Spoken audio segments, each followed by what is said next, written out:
Lab number 2, motion of falling object. Purpose. So the purpose of this lab is to create a computational model based on the findings of an analysis of an object falling straight down using a model that includes only the force of gravity and another model that has both the force of gravity and drag force to compare.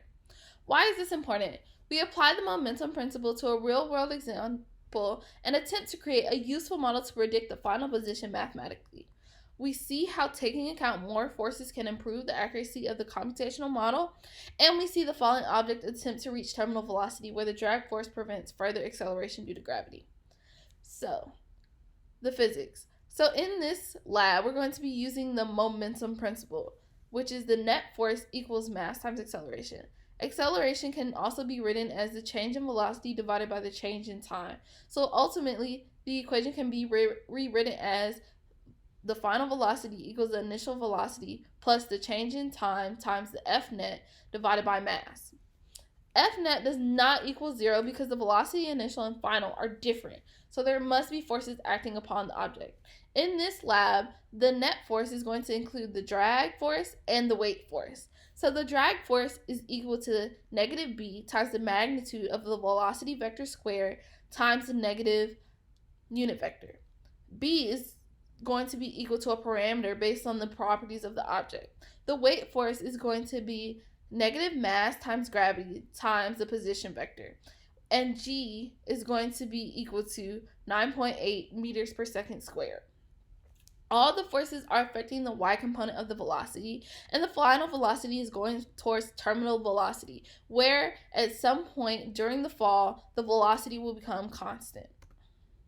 So here's a free body diagram where we have the drag force going in the plus y direction, and we have the the weight force going in the negative y direction during this 4.8 meter drop. So the ball drop. The mass of the ball was 0.136 kilograms, and the height of the drop was 4.8 meters. At 0 seconds, the initial position was 000 meters, and the initial velocity was 000 meters per second. And this is because the ball was at rest. At 0.834 seconds, the final position was 0, negative 3.645, 0 meters. So, computational models. The models with only the gravitational force.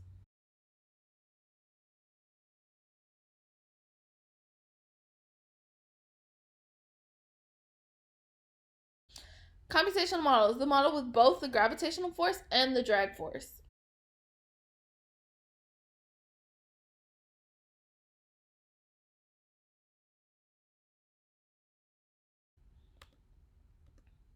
Here are the three models on one position versus time graph.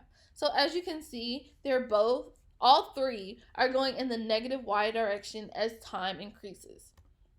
So they are all downward sloping with an increasing negative y component of the position because the axis chosen made the fall in the negative y direction. For both computational models, they have a less of a change in position as the time proceeds than the tracker. The weight force only model appears to be closer to the tracker analysis, which is very interesting to me because I definitely believe the weight and the drag force model would be closer because it included more of the forces that would be acting on the ball. What does it mean? Neither model predicts terminal velocity. The way terminal velocity is reached is by the air resistance stopping the acceleration of the ball in the negative y direction.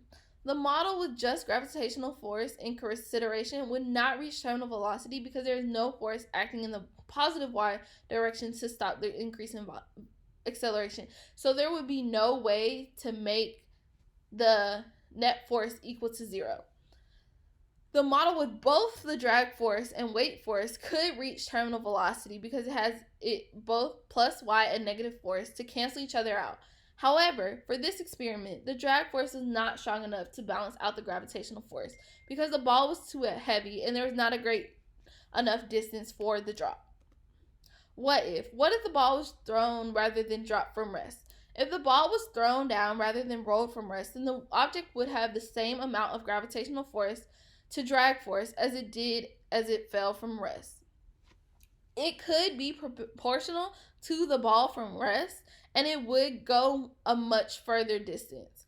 So as you can see in the screenshot of the coding, the gravitational force is definitely outweighs the drag force, but it is a little bit larger.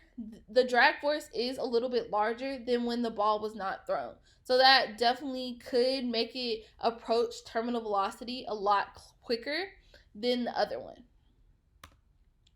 Errors with the data. What would I change? If I was to do this again, I would use a lighter object so I could see more drag resistance and actually track the terminal velocity.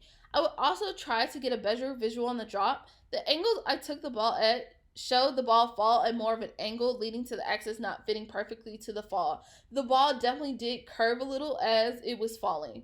I also wish I could have gotten a more accurate value for B than only being able to run the code multiple times to get a close enough value.